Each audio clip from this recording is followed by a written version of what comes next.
মটলেনে ঢুকতে গিয়ে তেলেভাজার দোকানের সন্ধে মজানো লোভী গন্ধটা ভেসে এলো।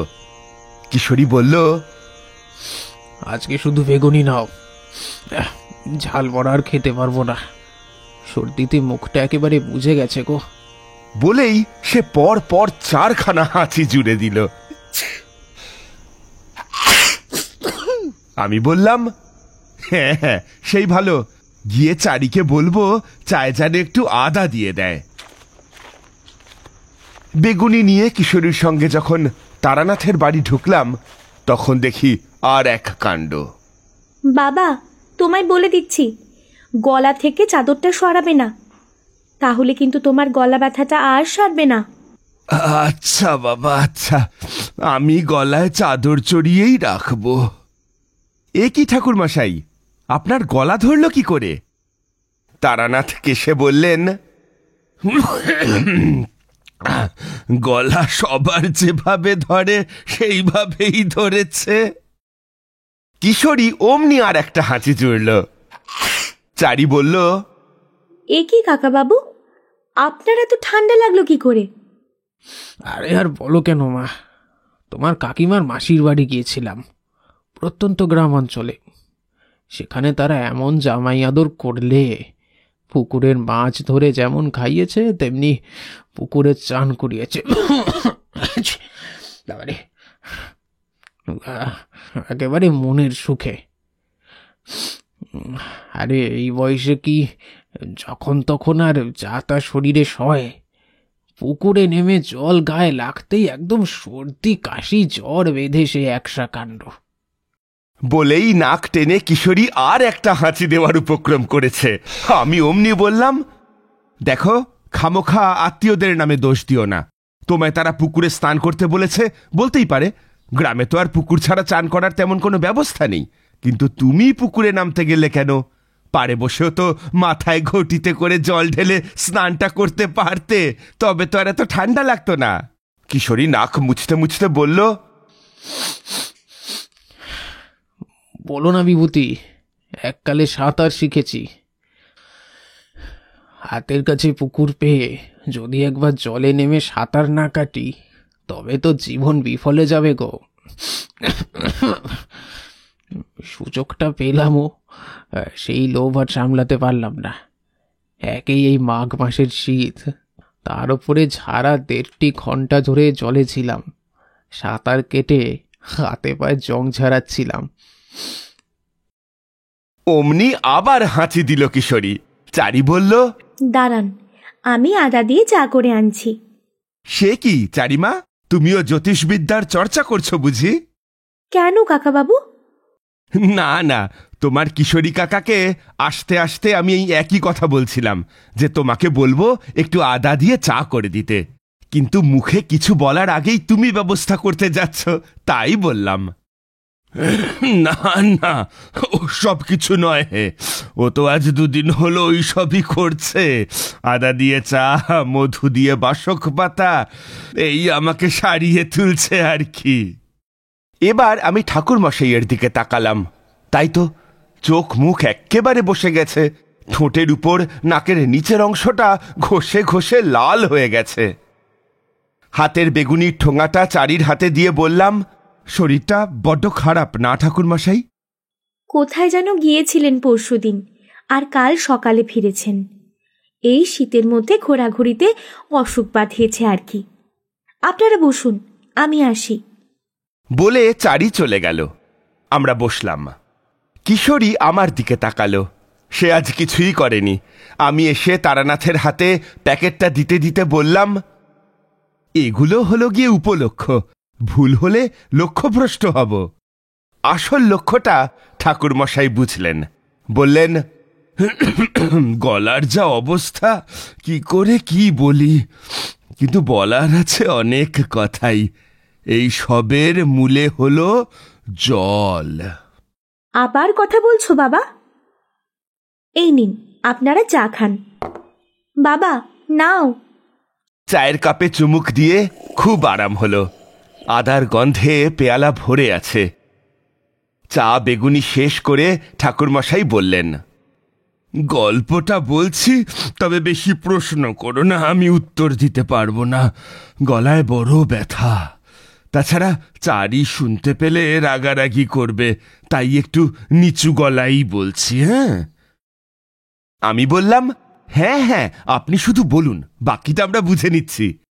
কিশোরী শুধুমাত্র ঘাড় নাড়ল। গিয়েছিলাম মনোহরপুর নামের এক গ্রামে। সেই গ্রামে আমার দূর সম্পর্কের এক দিদির বাড়ি। বলতে গেলে প্রায় ৪৫ বছর কোনো যোগাযোগ ছিল না। একটা চিঠি এলো এখানে, অবাক হলাম। আমার এই ঠিকানা তারা জানলো কি করে, এই ভেবে। যাকে চিঠিতে লেখা ছিল আমায় খুব তাড়াতাড়ি একবার যেতে হবে, তাদের নাকি বড় দরকার আমায়, আমি না গেলেই নয়। দিদি গত হয়েছেন তা জানতাম, হিসেব মতো জামাইবাবুর বয়সও অনেক। চিঠিটা তবে পাঠালো কে বুঝতে পারলাম না। ভাগনা ভাগ্নি ছিল কিনা ভেবে মনে করতে পারলাম না। যাই হোক, এমনই জোরাজুরি করেছে তারা যে না গিয়েও থাকা গেল না। কোনো মতে ব্যবস্থা করে দিনের দিন বেরিয়ে পড়লাম। মনোহরপুর হলো ওই বর্ধমান অঞ্চলের একটি গ্রাম। ভালো মতো ঠিকানা লেখা ছিল। রেলগাড়ি দুবার বদল করে মূল স্টেশনে নেমে একটা ভ্যান গাড়ি ভাড়া করলাম। তারপর একে ওকে জিজ্ঞেস করতে করতে গিয়ে পৌঁছলাম গ্রামে। তখন প্রায় সন্ধে গড়িয়ে গেছে।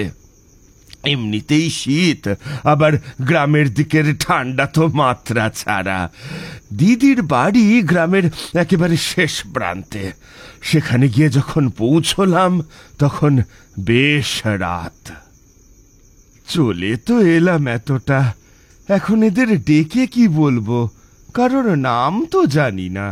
তবে এই সব ভাবতে ভাবতে সেখানেই দাঁড়িয়ে আছি, হঠাৎ ঘর ঘরে গা ছমছমে গলায় কেউ বলে উঠল, আরে এ কি, আপনি বাইরে দাঁড়িয়ে আছেন কেন?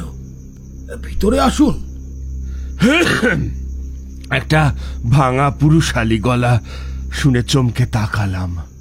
এখন শুক্লপক্ষ, তবে পূর্ণিমা দেরি আছে। সবে আজ পঞ্চমী, আর সেই দিন ছিল তৃতীয়া। হালকা চাঁদের আলোয় গাছপালার ছায়ায় পুরনো বাড়ির দরজার সামনে একটা অতি বয়স্ক লোককে দেখলাম। তার বয়স আমার চেয়েও অনেক বেশি, আর সবচেয়ে বড় কথা, কেমন মাথা নিচু করে দাঁড়িয়ে আছে। দেখো, আজ আমার এমন অনেক অনুভূতি জাগ্রত যার দ্বারা আমি শুভ আর অশুভের তফাৎটা ধরতে পারি। কিন্তু মুশকিল হলো, লোকটাকে দেখে আমার পুরোপুরি ভালো বা পুরোপুরি মন্দ কোনোটাই মনে হলো না। কিন্তু একটা অদ্ভুত খুঁতখুঁতে ভাব মনের মধ্যে জেগে উঠল। কি হলো? আসুন, ভিতরে আসুন, দেরি হয়ে যাচ্ছে তো। দেরি না মানে আপনি কে সেটা তো বুঝতে পারলাম না। আমার বাড়ি এসে আমাকেই জিজ্ঞাসা করছেন আমি কে? আপনার বাড়ি? আপনি কি? সুধাকান্ত ঘোষাল। নামটা চেনা লাগলো, জামাইবাবুর নাম। নমস্কার, আমার নাম তারানাথ চক্রবর্তী। আপনার চিঠি পেয়ে। জানি, আসুন, ভিতরে আসুন। তার সঙ্গে বাড়ির ভিতরে গেলাম। মস্ত বড় বাড়ি। দিদিরা এককালে জমিদার ছিল সেটা জানতাম। আজ পরিত্যক্ত জমিদার বাড়ি। বিরাট বাড়ি, কিন্তু তাতে লোকজন তেমন নেই, বলতে গেলে কেউই নেই। আর বাড়িটা কেমন যেন অদ্ভুত। মানুষ কেউ নেই, অথচ একরকম কোলাহল রয়েছে। আড়ালে আবডালে কারা যেন ফিসফাস কথা বলছে। এত বড় বাড়ি, এমন আবর্জনায় ভরা, অথচ আলোর ব্যবস্থা খুবই কম। লোকটা অন্ধকারে যাতায়াত করছিল, আমার কিন্তু একটু অসুবিধেই হচ্ছিল। যতই আমার শক্তি থাক, সব সময় তো আর অতিলৌকিক কিছু ব্যবস্থা করা যায় না। আমি তা করিও না, এতে শক্তির অপব্যবহার হয়। তাই এতে ওতে পা লেগে যাচ্ছিল আমার বারবার। জামাইবাবু সামনে এগোতে এগোতে বললেন, সাবধানে আসুন, বেশি আলো জ্বালা যায় না এখানে, তাই একটু দেখে শুনে আসবেন। হ্যাঁ হ্যাঁ, ঠিক আছে। বলছিলাম কি, আপনি কি এখানে একাই থাকেন? একা? হ্যাঁ, এখন তো একাই থাকি। সবাই আমায় এক ঘরে করে দিয়েছে। সবার সঙ্গে সম্পর্ক আবার পাতানোর জন্যই তো আমার এত কাণ্ড। কিন্তু এমনি এমনি তো আর হবে না, তাই আপনাকে ডাকলাম। মানে লোকটা বলছে কি? আমাকে নিয়ে সে এবার একটা রোয়াকে উঠল, তারপর একটা ঘরে ঢুকে বলল, এতটা পথ এসেছেন, আগে খাওয়া দাওয়া করে নিন, তারপর বরঞ্চ কাজের কথা হবে। খাওয়া দাওয়ার কথা শুনে খিদেটা আরো বেশি বেড়ে গেল। সেই কখন বাড়ি থেকে বেরিয়েছি, কিন্তু খাবার আনবে কে? এখানে তো কেউই নেই। জামাইবাবু বললেন, আমি সব ব্যবস্থা করে রেখেছি। বলে তিনি আমার জন্য খাবার নিয়ে এলেন। ফলার, শীতের সব রকম ফল আছে। হাত ধুয়ে খেয়ে নিলাম। তারপর জামাইবাবু বললেন, এবার আমার সঙ্গে আসুন, জায়গাটা দেখিয়ে দিই। তিনি আমাকে সঙ্গে করে নিয়ে গেলেন বাড়ির পিছন দিকটায়। অসম্ভব শীত ক্রমশ বাড়ছে, যেন রাতের সঙ্গে পাল্লা দিয়ে। আমি তৈরি হয়েই গিয়েছি, কিন্তু যতই হোক বয়স তো হচ্ছে, আমি যেন আর পেরে উঠছিলাম না। জামাইবাবু আমাকে নিয়ে এসে দাঁড় করালেন একটা বিরাট বড় পুকুরের সামনে। তারপর বললেন, এই হলো গিয়ে আপনার কাজের জায়গা। ও অনেক কিছু নিয়ে বসে আছে। আমি কত ডাকছি, কত বলছি, কিন্তু কিছুতেই শুনছে না। ওর যা আছে তার যদি একটুও আমাকে দেয়, তাহলে আমি আবার সমাজে একটা জায়গা ফিরে পাবো। গোসাল বাড়ির কত নাম ছিল এককালে, আর আজ আমারই সঙ্গদোষে সবই হারিয়েছি, এমনকি মেয়েটাকে পর্যন্ত। আমি বললাম, মেয়ে? হ্যাঁ, মণিমালা। ঠিক আপনার দিদির মতোই দেখতে হয়েছিল। মামরা মেয়েটাকে কত কষ্টে মানুষ করেছি, কিন্তু বয়সকালে সুপাত্রে দিতেই পারিনি সহজে। অথচ আমাদের নেই এমনও নয়। আপনাকে একটা কথা বলি, আপনি বড় মানুষ, শক্তির কোনো সীমা নেই। সব খবর নিয়েই আপনাকে ডাকা।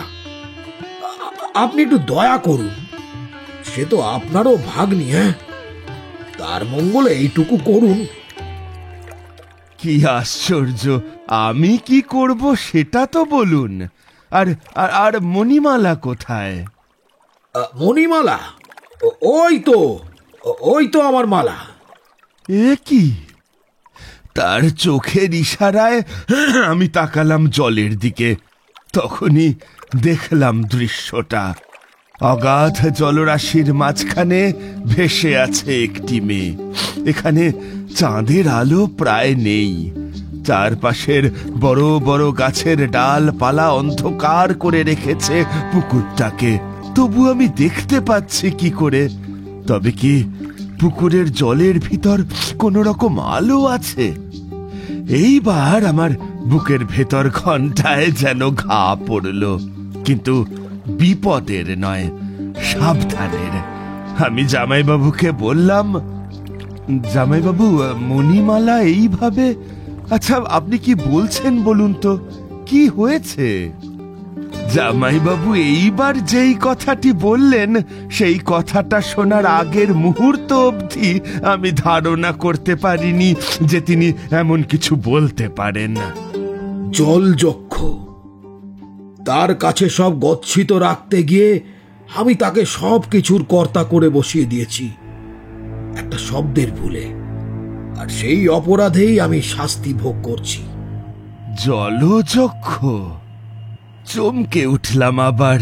তাই তো, এই পুকুরের জলে যক্ষ রয়েছে, আর সেই যক্ষ শক্তির প্রভাবেই জলটা উজ্জ্বল। কিন্তু মণিমালা, আপনি কি ওকেও? কাঁদতে কাঁদতে জামাইবাবু বললেন, ওকেও? আমার উপায় ছিল না। বাড়িতে ডাকাত পড়লো, আমি একা। চাকর বাকরদের কচু কাটা করলো ডাকাতের দল। জমিদার বাড়িতে যা কিছু ধন সম্পদ ছিল তাই নিতে এসছিল ওরা। এই ঘটনা আজ থেকে 25 বছর আগে। আরে রে রে রে রে রে রে রে রে, কর্তাবাবু বাড়িতে ডাকাত পড়েছে। সে কি কথা মুকুন্দ? কাল যে মণিমালার বিয়ে, খুদকুঁড়ো যা আছে তা সব বাড়িতেই আছে। তোরা সব পাহারা দে। আচ্ছা, দিদিমণি কোথায়? আগে দিদিমণি তো তার ঘরে। ঠিক আছে, আমি সেখানে যাচ্ছি। তোরা সব জিনিস ঠাকুর ঘরে নিয়ে গিয়ে দোর বন্ধ কর। কেউ কোথাও যেতে পারবে না। খবরদার, কোথায় কি আছে সব আমাদের দিয়ে দে, নয়তো এক্ষুনি এই মেয়েটার গলা নামিয়ে দেব। বাবা, বাবা, আমাকে বাঁচাও, আমাকে বাঁচাও। মণিমালা, দোহাই আমার মেয়েকে ছেড়ে দাও। তোমরা যা নিতে চাও সব নাও, শুধু মেয়েটাকে ছেড়ে দাও। কাল যে ওর বিয়ে। ঠিক এই সব বলা বলি করছি আমি, এমন সময় ডাকাতের দল তাড়া করতে শুরু করলো আমাদের। কারণ ততক্ষণে আমার বাড়ির বুড়ো চাকর মুকুন্দ ছুটে গিয়ে ঠাকুর ঘরের দরজা বন্ধ করে দিয়েছে। এই বাড়ির প্রত্যেকটা দরজাই ভারী, ডাকাতের দল ভাঙতে পারবে না। বুঝতে পেরে তারা আমাদের ধরে ফেললো। বল, তোর চাকরকে দোর খুলতে বল, না হলে তোর মেয়েকে এক্ষুনি মেরে এই পুকুরের জলে ভাসিয়ে দেব। ঠেলাঠেলিতে আমরা এসে পড়েছি পুকুর পাড়ে। তৎক্ষণাৎ আমার মাথায় একটা বুদ্ধি এলো। আমরা ব্রাহ্মণ, বিভিন্ন তন্ত্রের চর্চা আমাদের আছে। আমি এক ডাকাত সমেত মেয়েটাকে ধাক্কা মেরে জলে ফেলে দিলাম। ভয় পাস না মা, তোর কিচ্ছু হবে না। হে জলযক্ষ, তুমি এখন আমার মেয়ের রক্ষক। তাকে নিজের ভেবে রক্ষা করো। সঙ্গে সঙ্গে পুকুরে জল কেঁপে উঠল। মণিমালা এভাবে ভেসে থাকলো জলের উপরে। একই আজব কাণ্ড! তুই একই করলি? যা মেয়েটাকে ধরে আন। এই কালু, উঠে আয়। এক্ষুনি যাচ্ছি সর্দার। না, আমি পারছি না সর্দার, কেউ যেন টেনে নিচ্ছে আমায় জলের ভেতরে। ছাড় আমাকে। দলের লোককে বাঁচাতে কয়েকটা ডাকাত লাফিয়ে পড়লো জলে। সঙ্গে সঙ্গে তারাও যক্ষের শিকার হলো চোখের সামনে। সর্দার ওদের এই দশা হতে দেখে বাকিদের সঙ্গে পালিয়ে গেল। এদিকে যাওয়ার সময় তারা হাতের সামনে যাকে পেল তাকেই মেরে কেটে রেখে গেল, কিন্তু আমায় কিছু করলো না। বোধহয় ভয় পেল। আমি তাড়াতাড়ি ছুটলাম ঠাকুর ঘরের দিকে। মুকুন্দ, ডাকাত দল পালিয়ে গেছে, দরজাটা খোলো। কর্তামশাই, কিচ্ছু খোয়া যায়নি, আমি সব এখানে রেখেছি। সোনা গয়না সবই আছে। এবার গেলাম পুকুর পাড়ে। হে জলযক্ষ, আমার মেয়েকে ফিরিয়ে দাও আমার কাছে। কাল যে ওর বিয়ে, তুমি আমাদের অনেক উপকার করেছো, সেই জন্য আমি ধন্যবাদ জানাই। এবার প্রসন্ন হও আমার প্রতি। না, আমি আর তোমায় এই ধন ফিরিয়ে দেব না। সে কি? কেন? কারণ তুমি আমার কাছেই ধন গুচ্ছিত রাখনি, দান করেছ তুমি তোমার মেয়েকে। মনে করে দেখো, তুমি আমায় কি বলেছ? হে জলযক্ষ, তুমি এক্ষণ আমার মেয়ের রক্ষক, তাকে নিজের ভেবে রক্ষা করো। উত্তেজনার বশে আমি কি বলেছি মনে পড়ল। আমি কি বলে ফেলেছি? নিজের কপালেই নিজে করাঘাত করলাম। ততক্ষণে পুরো ব্যাপারটা ছড়িয়ে গেছে গ্রামে। পরদিনই মেয়েটার বিয়ের দিন ছিল। 5 জনের মুখে রটে গেল সব। পাত্রপক্ষ আর এলো না। মেয়ের বিয়ে হলো না। আমার যত লোকজন মারা গেছে তাদের দাহ কাজ মেটালাম। এখন পড়ে আছি খালি মুকুন্দ আর আমি আর কি করব? চোখের সামনে মেয়েটা জলে ভাসছে, যক্ষ তাকে ছাড়বে না। কারণ বিপরীত মন্ত্র আমি জানি না। মনের দুঃখে নিজেও জলে ঝাঁপিয়ে আত্মহত্যা করতে গেলাম, কিন্তু যক্ষ আমায় নিল না। তখন আমি পাগল হয়ে গেলাম। আমায় ক্ষমা করো। আমি কি বলেছি? তুমি আমার মেয়েকে নিষ্কৃতি দাও। বলো বিনিময়ে তুমি কি চাও? এই নাও সোনা গয়না যা আছে সব নাও। আমার মেয়েটাকে ছেড়ে দাও। আমার মেয়েটাকে ছেড়ে দাও। না, আমি কিছুই চাই না। কিন্তু আমি তোমায় দিতে চাই। তুমি এইসব নিয়ে আমার মেয়েকে মুক্তি দাও। নাও বলে আমি আমার সব ধন সম্পদ অর্পণ করলাম। জলযক্ষ বলল, তুমি যখন দিয়েছ তখন নিলাম, কিন্তু তোমার মেয়েকে আমি মুক্তি দিতে পারবো না। বিপরীত মন্ত্র চালনা না করলে আমার হাত থেকে তোমার মেয়ের মুক্তি নেই। সেই থেকে আমি এভাবেই আছি, কেউ নেই। মুকুন্দ দিন কতক পড়ে মরে গেল। গোটা গ্রাম আমায় এক ঘরে করেছে আগেই। ভেবে দেখুন তারানাথ, একদিন এই তল্লাটের জমিদার ছিলাম আমরা, আর আজ আমাকে তারা এই শাস্তি দিল। এমন করে থাকতে থাকতে দিন কাটছে, কিন্তু আজ আর আমার কোনো উপায় নেই।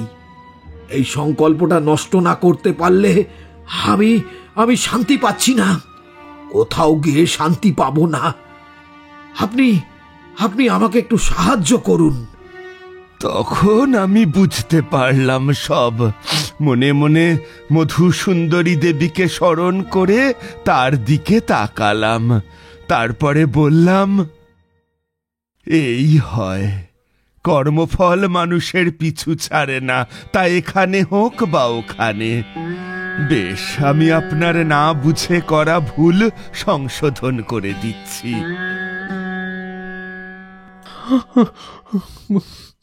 মানে? হাতি চাপতে চাপতে বলল কিশোরী। বলছি, দাঁড়াও। তৎক্ষণাৎ আমি জলযক্ষ সংকল্প খণ্ডনী বিপরীত মন্ত্র উচ্চারণ শুরু করলাম। এতে গন্ধে পুষ্পে ওং আধার শক্তায় নমঃ, ওং কুর্মায় নমঃ, ওং অনন্তায় নমঃ, ওং পৃথিবী নমঃ। এমন করতে করতেই এক পা করে জলে নামলাম। অনেকক্ষণ থাকতে হবে জলে। অসম্ভব ঠান্ডা পুকুরের জল, কিন্তু উপায় কি? জলে নেমে মাঝ বরাবর গিয়ে মণিমালার কাছাকাছি দাঁড়ালাম। আমার বুক পর্যন্ত জলের নিচে। সেই অবস্থাতেই পদ্মবীজের মালা স্পর্শ করে আমি স্মরণ করলাম জলযক্ষকে। হে জলযক্ষ, যে দিক ভ্রষ্ট মানুষ ভুলবশত তোমার কাছে বেঠিক অনুরোধ করে ফেলেছে, তাকে ক্ষমা করো।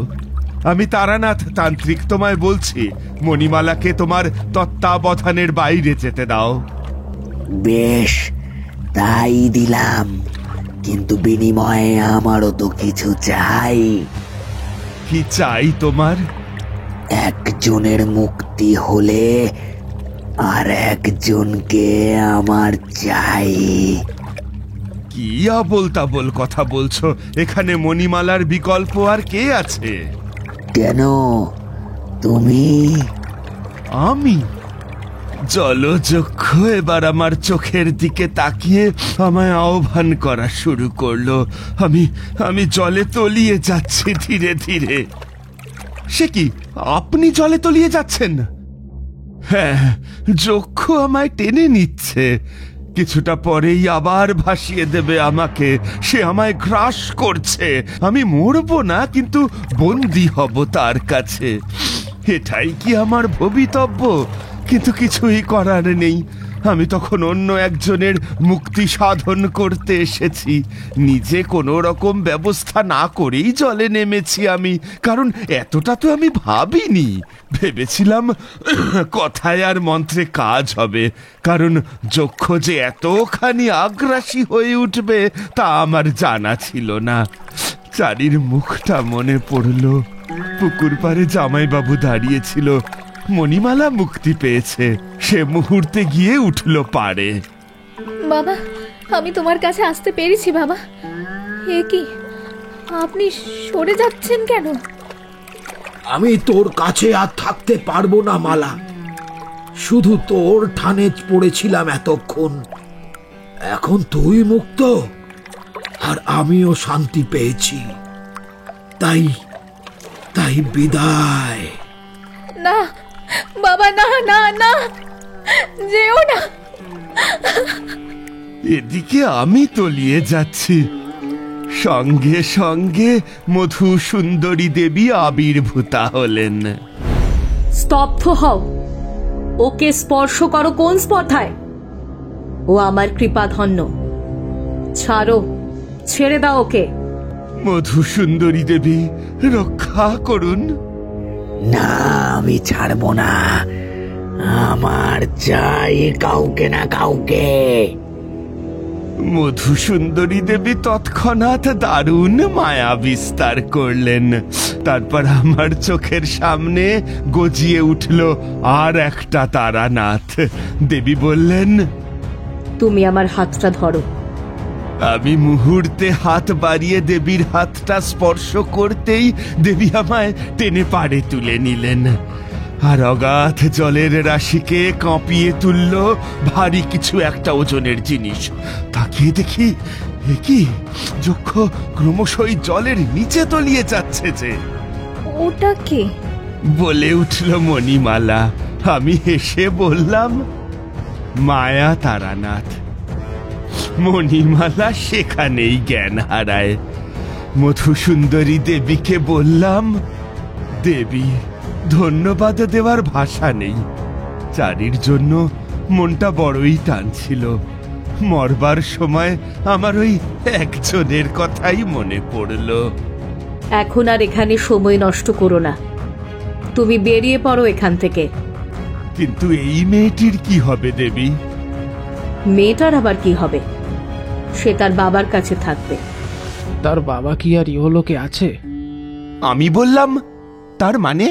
ঠাকুরমশাই বললেন, বুঝলে না, জীবদ্দশায় করে যাওয়া একটা ভুল কাজের সংশোধন মৃত্যুর পর করবার চেষ্টা করেছেন তিনি। নিজের ক্ষমতায় হবে না, তাই আমায় ডেকেছেন। কিন্তু প্রেতাত্মা চিঠি লিখে তান্ত্রিক জোগাড় করছে, এও কি হয়? চিঠি তো একটা মাধ্যম। সবারই তো একটা মাধ্যম লাগে। এক্ষেত্রে এরকমই হয়েছে। তিনি যে আর জীবিত নেই তা আমি পুকুর পাড়ে গিয়ে অল্প কিছুক্ষণ থাকার পর তাকে দেখেই বুঝতে পেরেছিলাম। আর বুঝতে পেরেই জলে নেমেছিলাম তাকে অপরাধ বোধ থেকে মুক্তি দেব বলে। কিন্তু মণিমালার কি হলো? মণিমালা দীর্ঘশ্বাস ফেললেন ঠাকুরমশাই। আমিও মধু সুন্দরী দেবীর দিকে তাকিয়ে প্রশ্ন করেছিলাম।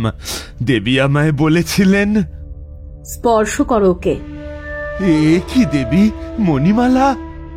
ওর দেহান্ত ঘটেছে। তুমি ফিরে যাও তারানাথ। এর কি ব্যবস্থা হবে দেবী? চিন্তা করো না, সদ্গতিই হবে। বলা মাত্রই চন্দন কাঠ পোড়ার মতন সুগন্ধ ছড়িয়ে পড়ল বাতাসে। জ্বলে উঠল দিব্য আগুন। ক্রমশ মণিমালার দেহটা গ্রাস করছে সেই শিখা। মধু সুন্দরী দেবী উৎস এই পবিত্র আগুনের।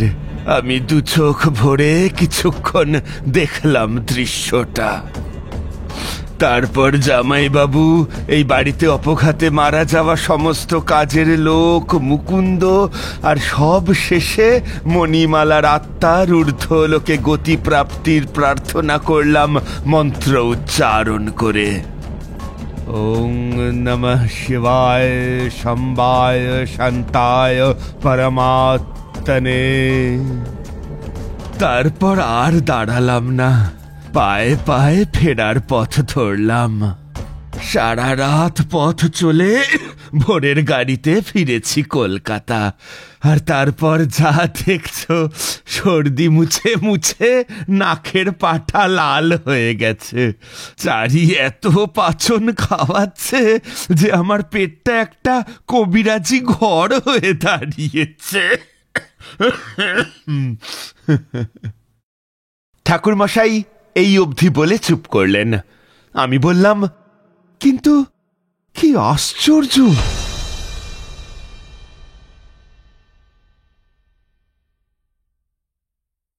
আমাদের এই গল্প যদি আপনাদের ভালো লেগে থাকে তাহলে অবশ্যই লাইক করবেন এবং শেয়ার করবেন। যারা চ্যানেলটিতে নতুন তারা অবশ্যই সাবস্ক্রাইব করুন। শুধু বেল আইকনটি টিপে নোটিফিকেশন অন করে দিন, যাতে আমাদের পরবর্তী কাজগুলোর খবর সবার আগে আপনার কাছে পৌঁছয়। ধন্যবাদ।